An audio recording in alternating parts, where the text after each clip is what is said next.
네, 여러분 안녕하십니까. 뉴스 빅5입니다. 남경필 지사가요, 아들 문제로 오늘 아침에 급거 귀국해서 기자회견을 가졌습니다. 뉴스 임팩트 이 내용으로 시작하겠습니다.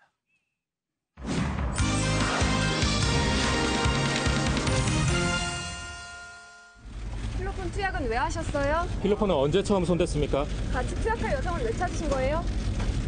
아버지한테 할 말 없습니까? 투약 왜 했는지 말씀해주세요. 아버님한테 하신 말씀 없으세요?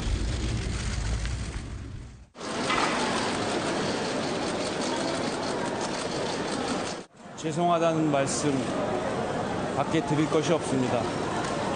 사과드립니다. 있어서는 안 될 일입니다. 아버지로서 참담한 마음입니다.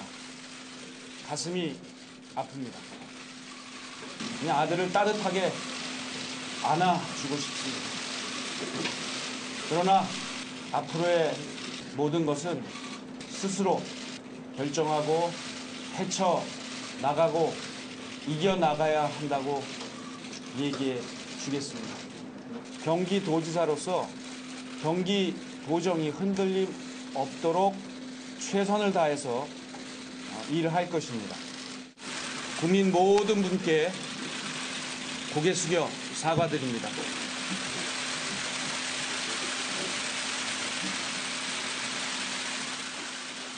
네, 오늘도요, 최은미, 박준호 기자 나오셨습니다. 박준호 기자, 저희가 지금 기자회견 내용을 봤는데 사과를 하는 것도 굉장히 중요합니다. 사과 내용이 뭐였어요, 오늘? 예, 일단 남경필 지사는 이날 오전 10시 정도에 기자회견을 열었습니다. 네. 경기도청에서. 대국민 사과를 한 게 2014년 8월 이후로 이제 두 번째인데요. 이때 이 남 지사는 아들이 너무나 무거운 잘못을 저질렀다. 네. 있어서는 정말 안 될 일이다라고 이렇게 얘기를 했습니다. 그래서 국민에게 고개 숙여 사과드린다면서 허리를 굽혔는데요. 또 제 아이는 경찰 조사에 또 성실히 임할 거다. 예. 그리고 지은 죄에 대한 합당한 벌을 받을 것이라고도 얘기했습니다. 예. 또 변호사도 고용을 하지 않는다고 해요. 그냥 국선 변호사를 이용을 하겠다라는 방침을 내세웠고요. 예. 하지만 이제 공과 사는 엄격히 구분을 하겠다는 그런 방침입니다. 도지사로서 도정이 흔들림 없도록 최선을 다할 거고 임기를 제대로 마치겠다라는 그런 의지를 좀 드러냈습니다. 변호사도 선임해주지 않겠다는 거죠, 아버지 입장에서. 네. 근데 남경필 지사가 이번 사건이 난다면 굉장히 발빠르게 움직였다고 할까요?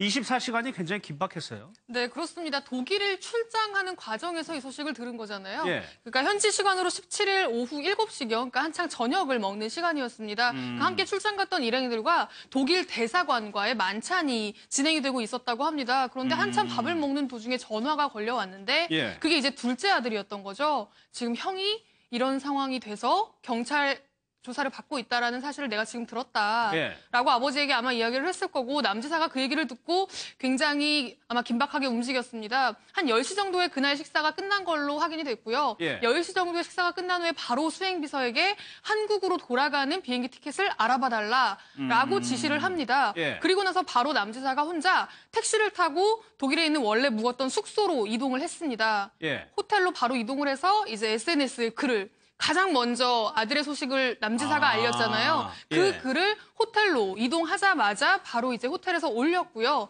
그 호텔에서 함께 출장을 갔던 일행, 기자들도 아마 있었던 것 같은데요. 그 기자들에게 이제 상황을 설명을 하는데 예. 이제 아들이 범죄에 연루가 됐다라고 이야기를 하면서 참 너무 참담한 심정이다.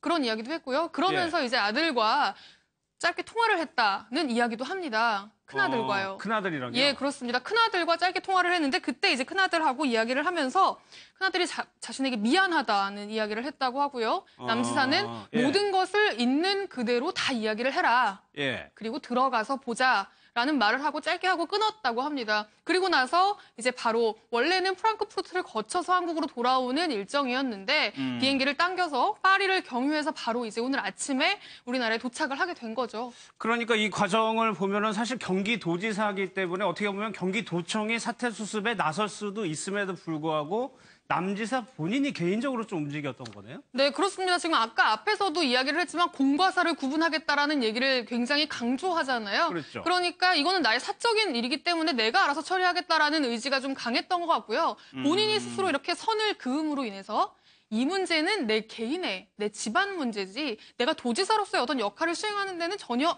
거리낄 것이 없다라는 것을 오히려 역으로 좀 예. 이제 대중에게 알리는 그런 효과도 있었던 것 같습니다. 그러니까 아까도 기자회견에서 이제 아들은 뭐 당연히 아버지로서 면회를 가야 되겠는데 변호사도 선임해주지 않겠다는 거는 철저하게 도지사와 아버지 역할을 구분짓겠다는 거예요? 면회를 가서도? 네, 그렇습니다. 저희가 사실 기자회견을 10시에 했잖아요. 네. 10시에 남지사가 기자회견을 하고 나서 바로 했던 게 전체 직원 회의였습니다. 도정 점검 회의를 열었는데요. 그러니까 오전 한 11시경입니다. 11시경에 화상회의로 본인은 이제 카메라 앞에서 이야기를 하고 전체 직원들이 들을 수 있게 가장 먼저 이제 사과를 했고요. 사실 너무 놀래켜서 미안하다라는 사과를 했고, 예. 그리고 이제 당부를 했습니다. 흔들리지 말고 맡은 바 업무에 좀 충실해달라. 그러니까 사실 좀 안정을 시키는 어떤 그런 이야기들을 많이 했고요. 흔들림 없이 자기 맡은 일들을 다 해달라라고 했고, 점심에는 그 경기도 소속 그 지자체장들, 뭐 시 군수, 예. 시장 군수들과 점심을 먹으면서 또 한 번 이제 안정을 시키고 흔들림 없이 업무에 좀 임해달라라는 사실을 강조를 하고 예. 그리고 사실 일각에서 좀 지금 사퇴해야 되는 것 아니냐라는 뭐 이야기도 그런 여론도 있습니다. 있죠. 예. 그러니까 사실 보란 듯이 도지사의 업무를 내가 잘 이행할 수 있다라는 걸 지금 보여주면서 사태를 수습하는데 올인하고 있다라고 볼 수 있을 것 같고요. 그리고 이제 오늘 퇴근하고 나서 예. 아들 면회는 퇴근하고 나서 하겠다고 퇴근하고 합니다. 나서 가겠다. 예, 퇴근하고 나서 한 6시 이후에 그것도 이제 그 경찰서의 상황을 좀 봐야 되잖아요. 지금 그렇죠. 성북경찰서에서 조사를 받고 있는데 경찰서에 연락을 해보고 된다고 하면 퇴근 이후에 가서 아들을 만나고 아까도 이야기를 했지만 뭐 만나자마자 따뜻하게 안아주겠다라고 이야기를 했잖아요. 예. 그렇게 진행을 한다고 하고요. 아까 뭐 짧게 언급이 됐지만 변호사 문제는 예. 사실 어제 조사받을 때 변호사가 참관을 했습니다. 참관. 예, 그러니까 접견을 했습니다. 그 예. 아들을 조사받고 있는 현장에 가서 변호사가 만났는데 지금 변호사를 쓰지 않겠다라고 이야기를 하고 있잖아요. 알고 보니까 변호사를 선임하지 않겠다는 건 이제 남지사의 계속 시종일관 일관된 어떤 입장이었던 것 같고요. 그러니까 그 얘기는 아들의 죄를 가지고 다투지 않겠다는 의미죠. 예, 그렇습니다. 그런데 예. 이제 어제 변호사가 참관했었는데 어제 변호사는 이제 남지사가 아니라 남지사의 아마 가족들이 집안에서 예. 이제 이런 일이 생기니까 누군가라도 가봐야 되는 것 아니냐라고 해서 이제 변호사를 보냈었는데 예. 그 사실을 이제 남지사가 뒤늦게 알고 왜 보냈냐, 보내지 말아라, 다시 돌아가라라고 해서 그 접견하던 변호사가 돌아갔답니다. 예. 그리고 나서 남지사는 앞으로 변호인을 선임하지 않을 거고 조사받는 과정에서 그리고 재판에 넘겨진다고 하더라도 국선 변호사를 선임하겠다라는 입장을 지금 밝히고 있는 상황입니다. 그러니까 아들의 죄를 인정하고 굉장히 낮은 자세로 이제 아버지가 접근을 하고 있는데 실제 이 아들은 조사를 어떻게 받고 있는지도 굉장히 궁금하거든요. 네, 그렇습니다. 일단은 남경필 장남은 지금은 현재 영장심사위에서 법원에 출석을 한 상황이고요. 예. 제가 직접 그 조사를 담당한 경찰 측과 이제 통화를 좀 해봤습니다. 일단 남 씨의 어떤 진술 태도 같은 경우 매우 성실했고 그리고 반성의 기미도 꽤 보이고 있다라고 합니다. 예. 다만 이제 필로폰을 언제부터 왜 사용을 했는지 요거는 좀 더 조사가 필요하고요. 사실 그 부분이 중요한 거죠. 예. 언제부터 상습적으로 했느냐 여부. 네, 예. 맞습니다. 하지만 이제 이번 건 외에 또 다른 추가 수사 내용들이 있는데 예. 그거는 경찰 관계들 밝힐 수가 없다라는 게 이게 방침입니다. 이건 추가로 또 새로 파악된 내용이 하나 있는데요. 어제 보셨겠지만 이제 최초에 경찰이 필로폰을 2g만 압수를 했다라고 그랬죠. 했거든요. 예. 근데 이제 그 조사 과정에서 나머지 필로폰도 이제 남 씨 아들로부터 이미 제출을 받았다고 합니다. 총 압수량이 결국에는 한 3g 정도 된다라고 보시면 될 것 같은데 예. 나머지 1g의 사용처도 이제 추궁해서 진술은 받은 상황입니다. 근데 그거에 대해서는 아직 경찰이 밝히지 않기 때문에 예. 좀 더 추가 취재가 필요한 상황입니다. 그러니까 어제 저희가 말씀드린 거는 사라진 2g이라고 했는데 이제는 3g이 조금 넘은 게 이제 경찰 수중에 들어왔고 네. 나머지 부분에 대해서도 이제 경찰이 수사를 하고 있어요. 네. 영장실질심사를 받고 있는데 그 구속 여부를 판단하는 판사가 오민석 판사란 말이에요. 네, 맞습니다. 일단 남지사 아들은 아까 방금 오후 3시부터 서울중앙지법에서 영장실질심사를 받기 시작했는데요. 예. 그 영장실질심사를 오민석 영장전담 부장판사가 맡게 됐습니다. 이제 공교롭게도 이 오 판사는 그 우병우 전 민정수석과 국정원 댓글 사건에서 그 외곽 팀장들 있지 않습니까? 그렇죠. 양주의 전현직 간부들 그 영장을 기각을 했던 그런 사람입니다. 그래서 구설에 올랐던 인물인데 예. 아무래도 이번 건은 그래도 발부 가능성은 당연히 좀 클 것으로 점쳐지고 있고요. 예. 영장 실질심사 시간은 한 2시간 정도로 예상이 됩니다. 그래서 남 씨는 한 5시에서 5시 반 정도에 이제 마친 다음에 다시 성북 경찰서로 돌아올 거고 당연히 면회 역시 남지사와의 면회 역시 그 이후에 이루어지게 되겠죠. 네, 그리고 영장 발부 여부는 아마 밤 11시나 예. 내일 새벽 한 2시 사이 정도에 결정이 될 것으로 예. 보입니다. 이게 마약류를 해외에서 들어와서 투약을 한 거기 때문에 굉장히 중범죄이기 때문에 일단은 영장 발부 가능성이 높다. 네. 남지사 스스로가 대권 주자로도 거론이 됐었고 정치권 바른정당 입장에서는 당연히 신경 쓸 수밖에 없는 상황이잖아요. 어떻습니까? 당연합니다. 지금 바른정당에 사실상 지도부가 없는 상태거든요. 이해운 대표가 좀 불미스러운 일로 사퇴를 하면서 지금 새로운 지도부를 구성해야 되는 상황이고 지금 뭐 유승민 의원부터 해서 많은 사람들이 거론되고 있는데 그 거론되는 당대표 중에 한 명이 또 남지사였습니다. 어떻게 보면 지금 당이 뭐 자강론이냐, 자강파냐, 아니면 통합파냐, 뭐 여러 가지 갈래로 지금 좀 설왕설래하고 있는데 뭐 통합파에 어떻게 보면은 조금 그 대표 역할을 할 수 있는 사람이 남지사가 아니겠느냐라고 하면서 이제 일각에서 조금 추천이 있었고 남지사도 좀 긍정적으로 검토해 보겠다라는 식으로 좀 입장을 냈었어요. 그래서 사실 당을 이끌 사람으로도 거론됐었는데 지금 이렇게 거의 뭐 당에 굉장한 악재를 준 당사자가 된 상황이니까 굉장히 난감한 상황이죠. 알겠습니다. 다른 사건 기사들도 좀 살펴보겠습니다. 두 가지 좀 집행유예에 대한 사건을 살펴볼 텐데 먼저 박준우 기자. 이번에는요. 20대 남성이 50대 여성을 성폭행을 하려고 했었단 말이에요. 근데 집행유예가 났어요. 먼저 이 사건이 어떤 사건인가요? 네, 한 20대 남성이 이제 술에 취해서 그 이웃 주민인 50대 여성을 이제 성폭행하려고 했던 건입니다. 예. 이제 그 전북의 한 마을에 사는 이제 A 씨라고 하겠습니다.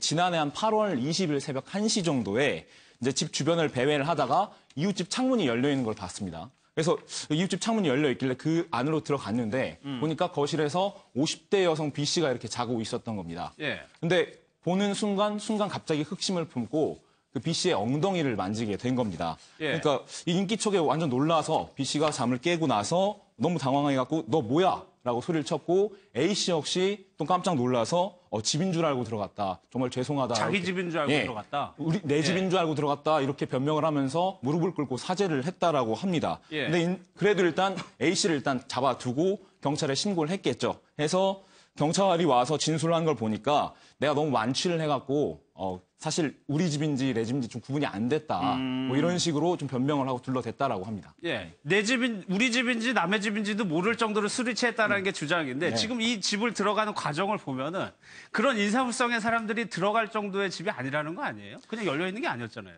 그 열련이 있었는데 예. 이제 그 재판부에서 봤을 때는 A 씨와 B 씨의 집 구조가 너무나 다르단 말이죠. 예, 예. 현격하게 다른데 어떻게 일단 착각을 할 수 있겠느냐. 일단 그거에다가 A 씨가 좀 키가 작았다라고 합니다. 예. 그래서 창문을 넘어서 들어가려면 좀 상당한 노력이 필요했는데 그렇다면 어느 정도 성폭행 의도를 애초에 갖고 있었던 거 아니냐 싶어서 예. 그래서 결국에 이제 징역 1년 6개월에 집행유예 3년을 선고를 했습니다. 그러면 집행유예를 받은 이유는 바로 그 사건이 발각이 된 다음에 무릎 꿇고 사과했다. 이 부분이 참작이 된 거예요? 아무래도 이제 보통 당사자의 태도라든가 어떤 반성 기미나 가장 중요한 거는 이 피해자가 처벌을 원하느냐 원하지 않느냐인데 이 피해자와 집주인이 처벌을 원치 않는다라고 얘기를 했습니다. 예. 아무래도 바로 그 잘못을 인정하고 무릎을 꿇었기 때문에 그런 부분들을 참작을 해서 이런 선고가 내려진 거라고 볼 수 있습니다. 알겠습니다. 다음 사건도 글쎄요. 성폭행을 당했다고 신고를 했는데 그 남자가 내연남이었어요? 네, 그렇습니다. 그러니까 내연 관계를 유지하고 있던 남자가 있었던 겁니다. 그런데 그 남자를 사실은 내가 성폭행을 당한 거고 그 뭐 동영상도 촬영이 됐고 나의 나체 사진까지 촬영이 됐다라고 검찰에 고소를 한 거죠. 예. 그랬는데 이제 알고 보니 성폭행범이 아니라 자기가 내연 관계에 있었던 이제 불륜남이었던 거죠. 그러니까 무고를 한 거잖아요. 예, 그렇습니다. 예. 무고를 뭐 왜 했겠습니까? 왜 그랬어요?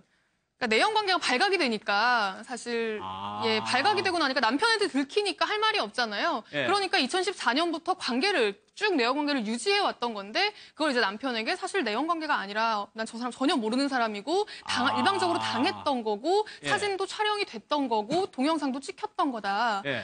그러면서 그냥 그렇게 주장만 했으면 되는데 검찰에 고소까지 한 거죠. 그러니까 검찰에서는 당연히 수사를 시작을 한 거고 수사하는 과정에서 이제 미심쩍은 부분들이 있었겠죠. 예. 미심쩍은 부분들이 나오니까 이제 이 여성도 끝까지 이제 범행을 주장하지 못하고 사실 내연 관계였던 게 맞다라고 라고 인정을 했고요. 그럼에도 불구하고 이제 결과적으로 어쨌든 무고가 굉장히 엄한 죄입니다. 그렇죠. 네.